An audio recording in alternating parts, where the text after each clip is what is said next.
Assalamu alaikum, habari zenu, karibuni tena roxyrecipes. Leo nawaletea video ya jinsi ya kutengeneza keki ya karoti. Mahitaji yetu ni sukari gramu 270, karoti 2 kubwa, zipare kwa namna utakavyopenda. Mimi nimezipara kwa urefu kama unavyoona. Pia tutakuwa na unga ngano gramu 240. Chuje unga wako ili kuondoa madonge. Alafu pia tutakuwa na mayai 3. Tutakuwa pia na mafuta ya kupikia mils 180. Kama utapenda utaweka na maji ya machungwa vijiko viwili vya chakula, si lazima ila ni mazuri kwa sababu yanaleta harufu nzuri kwenye keki.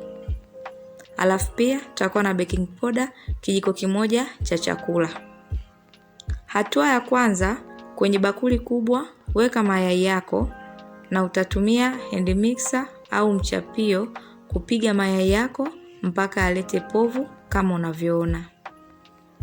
Baada ya kupiga mayai yako na kuleta povu, hatua itakayofuata utaweka sukari na utaendelea kuchanganya mpaka sukari na mayai vichanganyike. Vikishachanganyika utaweka mafuta ya kula na utaendelea kuchanganya.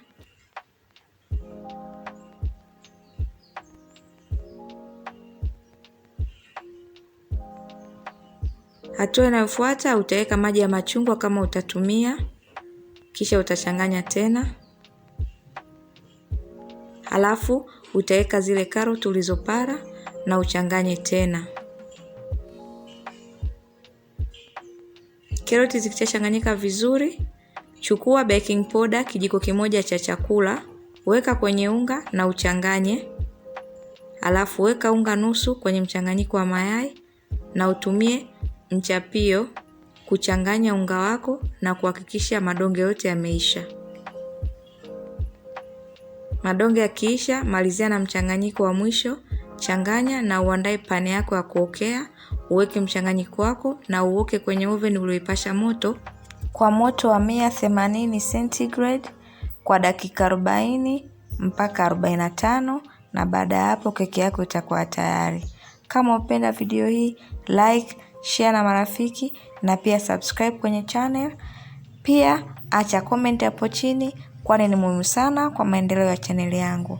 Asanteni na karibuni tena roxyrecipes.